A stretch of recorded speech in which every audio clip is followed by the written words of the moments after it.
As the new year begins, the 139th Airlift Wing at Rosecrans Air Base faces new challenges. Base Commander Colonel John Cluck talks about some of those challenges in tonight's community conversation with Charles Christian. Charles. Thank you, Morgan. Colonel, thank you for joining us tonight. My pleasure, my pleasure. Thank you. Well, and talk to us about your transition there. You've been there a couple of years as commander. Yes, sir. Talk about how you got there. Well, I'm a 139th homegrown guy, so I enlisted when I was in high school a long time ago. Not going to tell you the years, but it was a long time ago, and just have had an opportunity to work my way up through the ranks. And fortunately, I've been blessed with some good opportunities, and stayed out of trouble. And here, the next thing you know, plans align, and here I am. Oh, that's great. Well, the new year is all about, I know, new plans and stuff for everybody, for you guys included. And lately, we've been talking about the C-130s. Tell us, give us an update on how that's going. Yeah, so at the end of September, we had to, sadly, we had to shut them down. There was a safety TCTO that came out, which we had to abide by. And it was basically that we didn't feel comfortable flying them, so we did that. We grounded our aircraft. Now we've been working towards getting them back, and so right now we have one flying. Hopefully tomorrow we'll have the second one in the air, and then we come back to a multi-plane flying wing.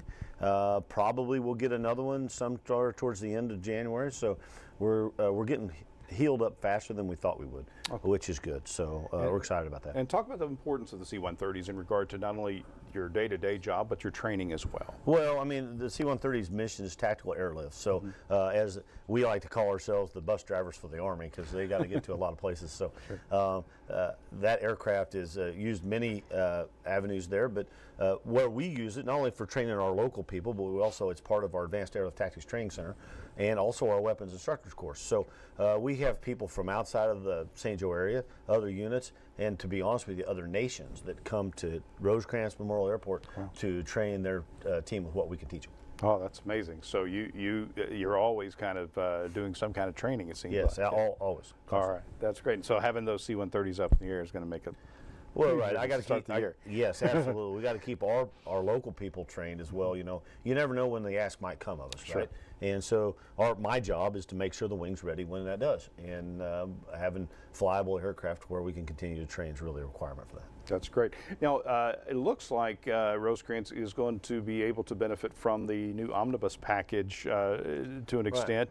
Talk about that a little bit. What are some of your goals for those funds that are coming? Well, so we did pretty good in that, to be perfectly honest. We're very happy with the way it worked out for us. So we have designed money for a new aircraft apron, parking ramp area, and also our new maintenance facility, basically a big general purpose maintenance hangar. So in that, as we get these projects designed, then later on we'll go out and ask for funding for them. It's all part of our goal to move the wing to the north end of the runway. We had some issues back in '93 from the flood. Clearly, even though we're behind a fully secure levee at this time right now, which we appreciate all of our support from everybody in the city of St. Joe from it, we also just, as we're rebuilding a base that was built in the late 40s, early 50s, we have to continue to modernize, and that's just part of it. We're doing some deliberate planning to make sure that the 139 stays here for generations to come. Okay, and what's the nowadays, what are some of the ways that you recruit for the Air National Guard? How does that happen now? What's the most effective? Well, we're trying many things. You know, like I say, we have production recruiters that are out high schools and things of that nature, community events, whatnot.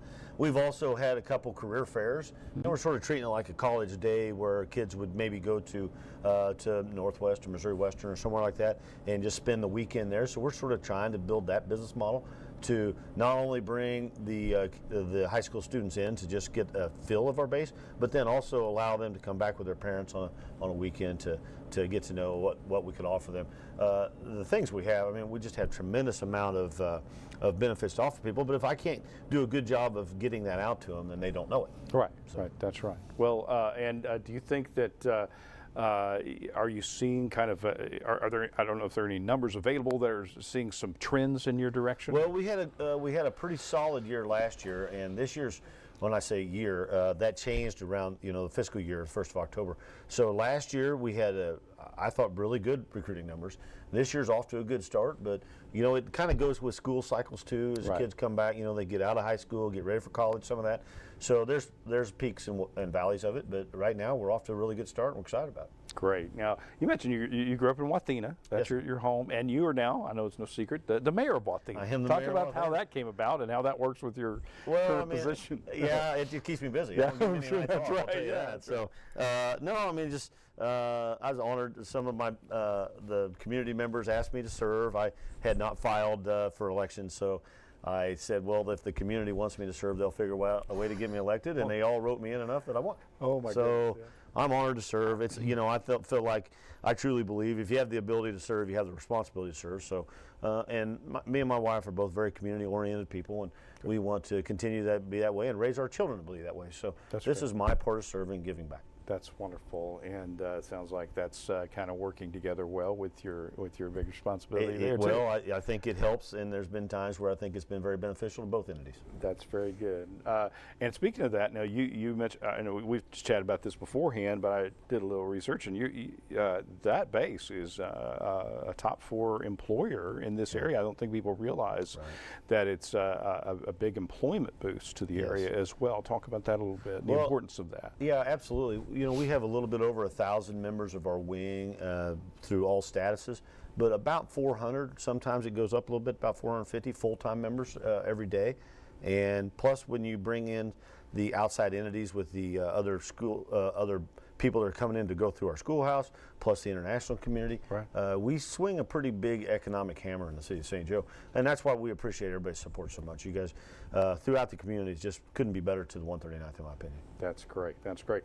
Well, can't let you go without talking about I know it's a couple year and a half away, but the big air show again, 2024. You just booked the Air Force Thunderbirds, right? Yes, correct. It was a little bit of a surprise to us. We always keep a good communication and relationship with the Thunderbirds, but so when we went to the convention this year, we weren't really suspecting we'd get them, and next thing you know, our name came up on the list. We're super excited. It's 14 and 15 September of 2024. All right. So we're in the middle of the month there. Should be great weather. In the 2021 air show, the Sound of Speed air show was the #1 military show for the Thunderbirds for the year. Wow. And that could not have hurt our possibility to get them back. And so I think they really just enjoyed the atmosphere we offered here. It was the first show post-COVID that they did. They were really excited about that. So clearly that paid rewards for us, and they're going to come back. And it's a big event and community involvement, but we're super excited about it, and we're going to do a great job. And it takes a while to prepare for it. It takes that whole year and a half. It started that day. That's right. There's no question about it. That's great. Well, Colonel John Cluck, the 139th Airlift Wing, we really do appreciate you spending time with us on Community Conversation today. Thank you. Yeah, thank you for watching as well. We'll have more news after the break.